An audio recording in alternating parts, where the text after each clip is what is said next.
menangkap ikan dogtooth tuna di arus yang mematikan dan memiliki gelombang yang sangat besar.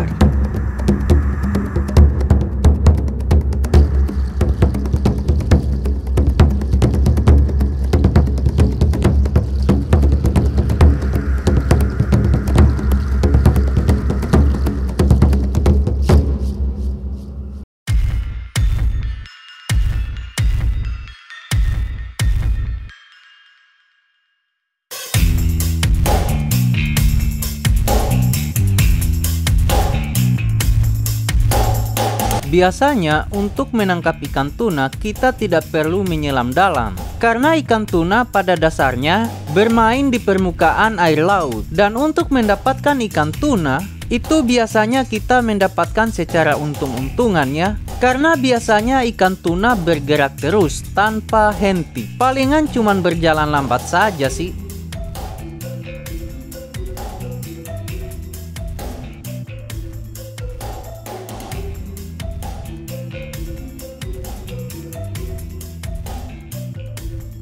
Nah, di arah depan saya ini ada seekor ikan tuna yang berjalan lambat, bro.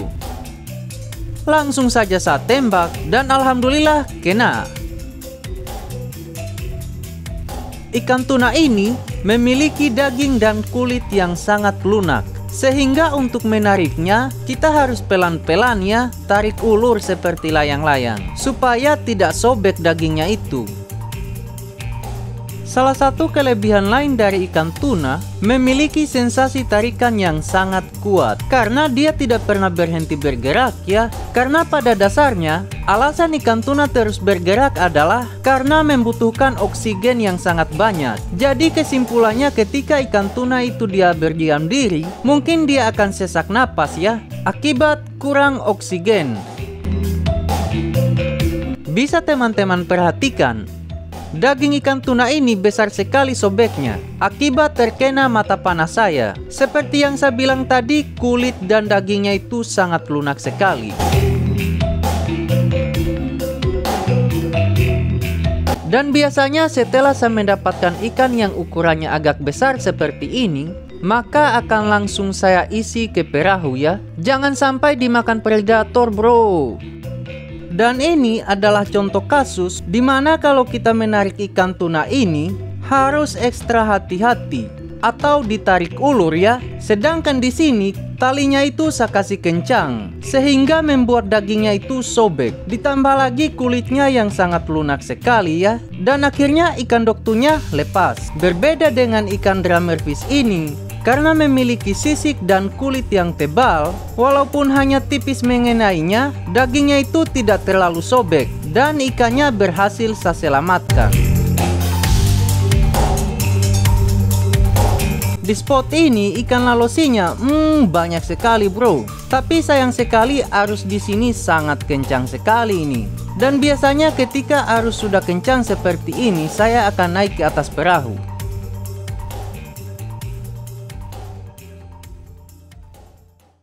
Dan setelah arusnya mulai berhenti, waktunya untuk melanjutkan perburuan. Walaupun sekarang ini saya masih merasakan akan datangnya arus yang kedua kalinya. Dan saat ini saya melihat seekor ikan dogtooth dan saya segera menembaknya. Alhamdulillah kena. Dan waktunya tarik ulur lagi seperti layang-layang. Dan coba lihat perlawanan ikan dogtooth ini. Tidak ada capek-capeknya, bro, sampai saya berputar searah jarum jam. Ditambah arus sudah mulai kencang ya. Ukuran ikan dogtooth ini sebenarnya tidak terlalu besar. Palingan cuma 3-4 kiloan saja ya. Tapi perlawanannya bikin saya kewalahan. Sekarang ini arus sudah mulai kencang. Saya tetap tenang dan mulai menaikkan ikan dogtooth yang saya dapat tadi.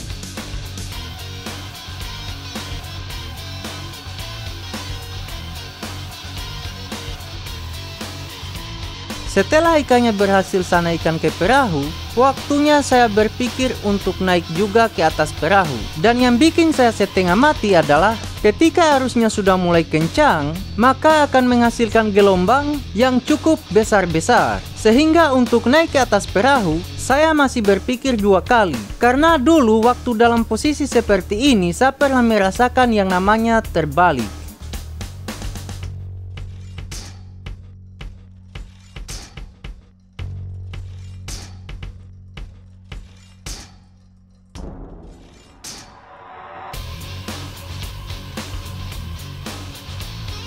Bukan cuma itu saja bro, bahkan perahu saya itu pernah mau tenggelam akibat dihantam ombak yang dihasilkan oleh arus yang kencang ini.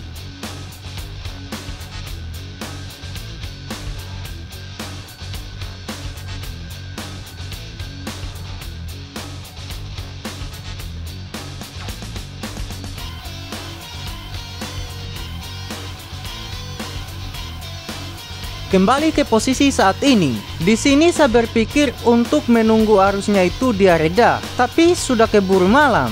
Akhirnya saya memutuskan untuk membuka tali perahunya terlebih dahulu.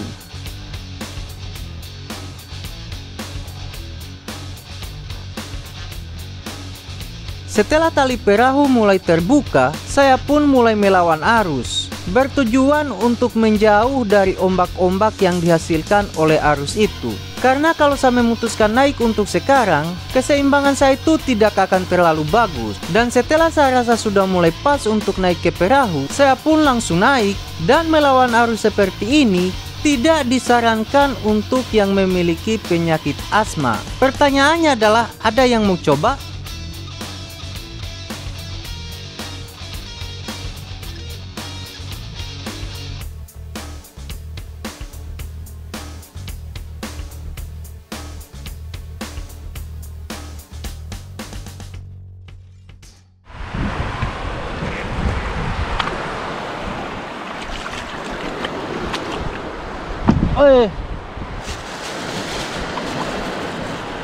Dapat doktun guys. Keesokan harinya di pagi hari, saya mulai persiapan untuk menuju spot. Sekedar informasi saja, pagi hari adalah waktu yang terbaik untuk mencari ikan. Baik dilakukan secara spearfishing atau panah-panah, maupun mancing. Karena biasanya semua ikan di pagi hari keluar dari tempat persembunyiannya. Tentu saja untuk mencari makannya, aktivitas ikan itu hampir mirip dengan aktivitas manusia. Di pagi hari biasanya kita sarapan dulu sebelum pergi bekerja.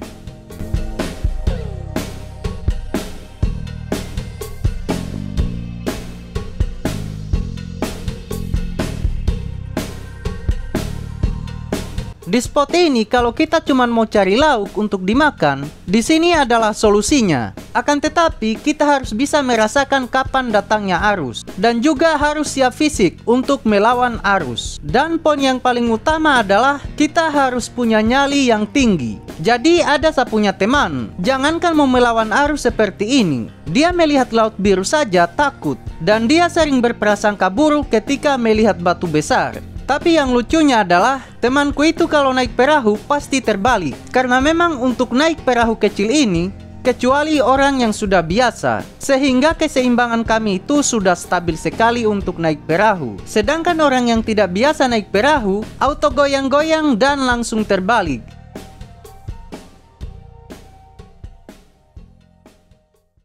Waktunya kita berburu ikan tuna lagi. Saya menyelam seperti biasa sesuai kemampuan saya di kedalaman 7-8 meter saja. Sekali lagi saya ingatkan, menyelamlah sesuai kemampuan kita masing-masing. Sebenarnya bisa saja saya menyelam dalam, akan tetapi resikonya juga akan besar. Karena perlu digarisbawahi, saya selalu menyelam sendirian. Dan tiba-tiba di arah depan saya datanglah seekor ikan dok tuna. Duar, ikannya saya tembak dan kena. Sangat mempesona sekali teman-teman. Karena sekarang waktunya kita baku tarik-tarik lagi nih.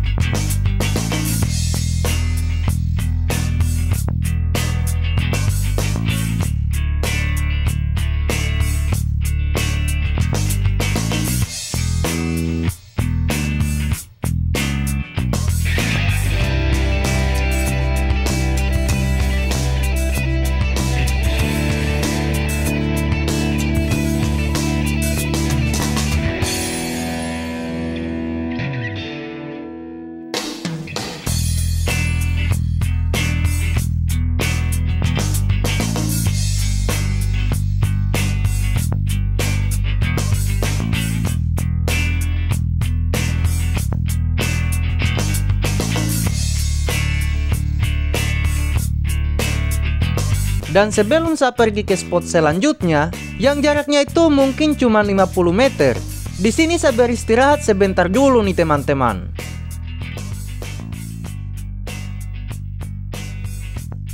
Setelah tenaga sudah cukup terkumpul, waktunya kita gaskan lagi nih.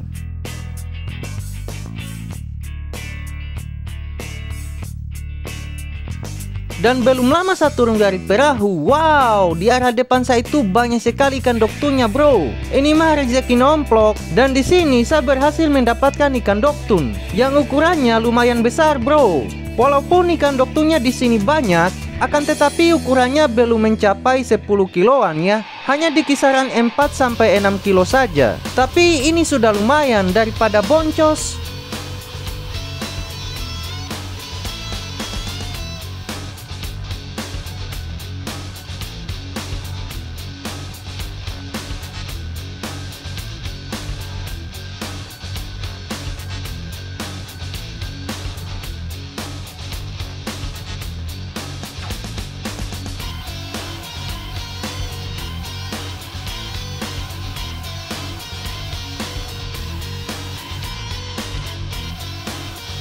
Waktu saya masih menarik karet speargun saya, di arah bawah saya itu saya melihat gerombolan ikan doktunnya masih bermain bro. Dan dengan cepat dan sigap, saya memasang karet speargun saya. Setelah berhasil memasang karet speargun, saya pun langsung menyelam dan mengejar gerombolan ikan doktun ini.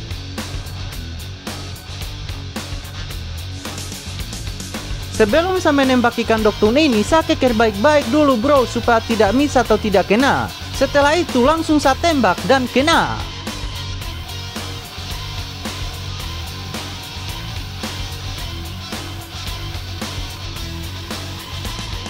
Dan saya pun sampai di permukaan. Saya cepat-cepat menarik ikan doktun ini, supaya saya kembali mengejar ikan doktun lainnya.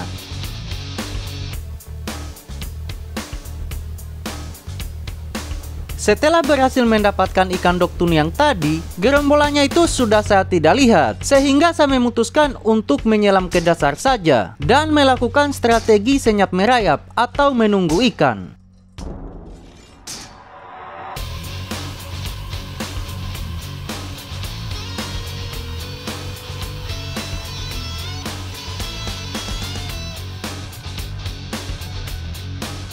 Dan waktu saya tiba di dasar, saya coba melihat sekeliling saya. Namun tidak ada tanda-tanda ikan besar yang lewat.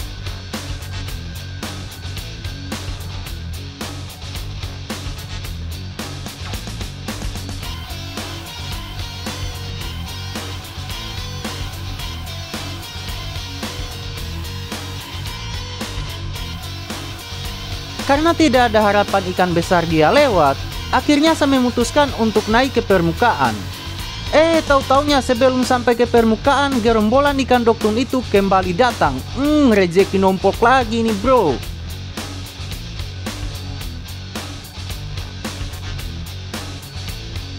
Ukurannya ini tidak tahu dia sampai sekilo atau tidak ini. Akan tetapi yang namanya ikan doktun, walaupun kecil-kecil, tapi perlawanannya itu suka putar-putar bro, sehingga memberikan sensasi tarikan yang cukup lumayan.